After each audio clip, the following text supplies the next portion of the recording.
Hello students, Bangla study with Chitra YouTube চ্যানেলে তোমাদের সকলকেই স্বাগত জানাই। আজকে চলে এলাম নতুন আর একটা নোটসের ভিডিও নিয়ে।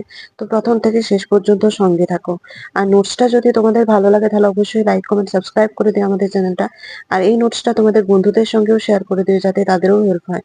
এবং এর পরবর্তীতে তোমাদের আর কি নোটস লাগবে সেটা আমাকে কমেন্ট করে জানিয়ে দিও। তো চলো বেশি দেরি না করে শুরু করা যাক। আজকে আমাদের আলোচনার বিষয় সুকান্ত ভট্টাচার্যের জীবনী রচনা, যা ক্লাস 12 এর ফোর্থ সেমিস্টারের জন্য একটি খুবই গুরুত্বপূর্ণ প্রশ্ন। এবারে 2026-এর জন্য এটা খুবই ইম্পর্টেন্ট। তো তোমরা অবশ্যই ভালো করে এটা দেখে নেবে। চলো উত্তরটা শুরু করা যাক। দেখো, ভূমিকা। বাংলা সাহিত্যে যেসব কবি স্বল্পায়ু হয়েও অমর হয়ে আছেন তাদের মধ্যে সুকান্ত ভট্টাচার্য অন্যতম। তিনি ছিলেন শোষণ, দারিদ্র্য ও সাম্যবাদের কবি। দ্বিতীয় বিশ্বযুদ্ধ, দুর্ভিক্ষ ও ব্রিটিশ শাসনের বিরুদ্ধে তার কলম প্রতিবাদের ভাষা হয়ে উঠেছিল। তার কবিতায় ব্যক্তিগত বেদনার চেয়ে সমাজ বাস্তবতার প্রতিফলন বেশি। অল্প বয়সে মৃত্যুবরণ করলেও তার কবিতা বাংলা সাহিত্যে এক অনন্য ধারা সৃষ্টি করেছে। দেখো, এরপরে সুকান্ত ভট্টাচার্যের জীবনী পয়েন্ট করবে। এরপরে 1 নাম্বার পয়েন্ট দিয়ে লিখবে জন্ম ও পারিবারিক পরিচয়। সুকান্ত ভট্টাচার্যের জন্ম 1926 সালের 15ই আগস্ট কলকাতায়। তার পিতার নাম নিবারণ ভট্টাচার্য এবং মায়ের নাম সুনীতি দেবী।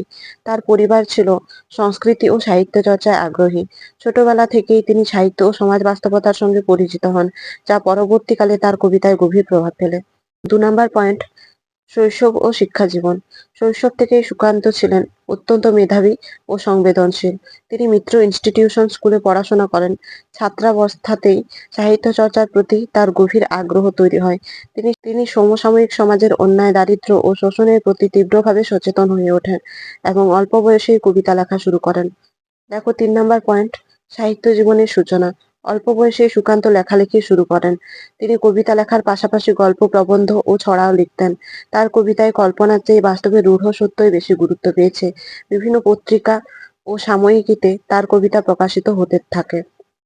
সাহিত্য চর্চার পাশাপাশি তিনি সমাজ ও রাজনীতি সম্পর্কে গভীরভাবে চিন্তা করতেন। দেখো, 4 নাম্বার পয়েন্ট, রাজনৈতিক চেতনা ও কমিউনিস্ট আন্দোলন। সুকান্ত ছিলেন ভারতীয় কমিউনিস্ট পার্টির সক্রিয় কর্মী।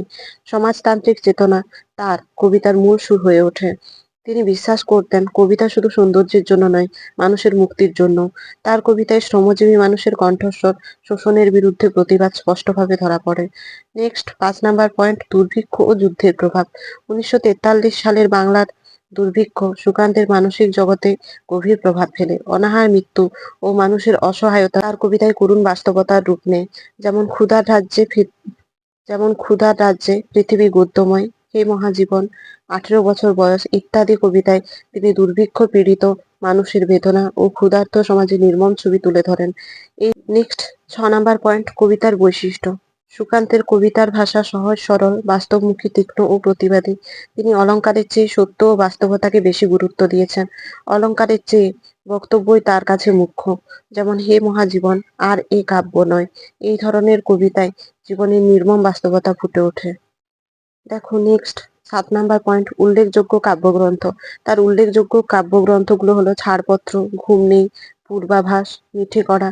এই গ্রন্থগুলিতে তার সমাজবোধ ও মানবিক চেতনা স্পষ্ট। নেক্সট, 8 নাম্বার পয়েন্ট, অকাল মৃত্যু। অত্যন্ত দুঃখজনকভাবে সুকান্ত ভট্টাচার্য যক্ষ্মা রোগে আক্রান্ত হয়ে 1947 সালের 13ই মে মাত্র 21 বছর বয়সে মৃত্যুবরণ করেন।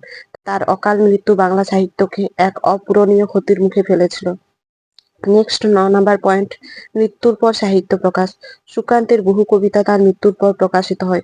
অল্প বয়স হলেও তার রচনার সম্ভার বাংলা সাহিত্য স্থায়ী স্থান করে নিয়েছে। নেক্সট, 10 নাম্বার পয়েন্ট, বাংলা সাহিত্যে গুরুত্ব। সুকান্ত ভট্টাচার্য প্রমাণ করেছেন কবিতা শুধু প্রেম নয়, প্রতিবাদও হতে পারে। তার কবিতা আজও সামাজিক অবিচার ও মানবিক সংকটের সময়ে সমান প্রাসঙ্গিক। স্বল্প আয়ু হলেও সুকান্ত বাংলা কবিতায় এনে দেন সমাজ বাস্তবতা, বিপ্লবী চেতনা, মানবিক প্রতিবাদ। তিনি প্রমাণ করেছেন বয়স নয়, দৃষ্টিভঙ্গিই কবিকে মহান করে। নেক্সট, উপসংহার। সুকান্ত ভট্টাচার্য ছিলেন বাংলা সাহিত্যের এক উজ্জ্বল ধ্রুবতারা। স্বল্পায়ু হলেও তার কবিতায় যুগ যুগ ধরে শোষিত মানুষের প্রতিবাদের ভাষা হয়ে থাকবে। তিনি প্রমাণ করে গেছেন কবিতা কেবল কল্পনার বিষয় নয়, এটি সমাজ পরিবর্তনের এক শক্তিশালী অস্ত্র। তাই আজও সুকান্ত মানে প্রতিবাদ, মানবতা ও বিপ্লবের চেতনায় উজ্জীবিত এক নাম। তোমাদের যদি নোটসটা ভালো লাগে তাহলে অবশ্যই লাইক, কমেন্ট, সাবস্ক্রাইব করে দিও আমাদের চ্যানেলটা। আর এই নোটসটা তোমাদের বন্ধুদের সঙ্গেও শেয়ার করে দিও যাতে তাদেরও হেল্প হয়। এবং এর পরবর্তীতে তোমাদের আর কি নোটস লাগবে সেটা আমাকে কমেন্ট করে জানিয়ে দিও। তো এর পরবর্তীতে দেখা হচ্ছে নতুন আর একটা নোটসের ভিডিও নিয়ে। ততক্ষণের জন্য সঙ্গে থেকো, পাশে থেকো। ধন্যবাদ।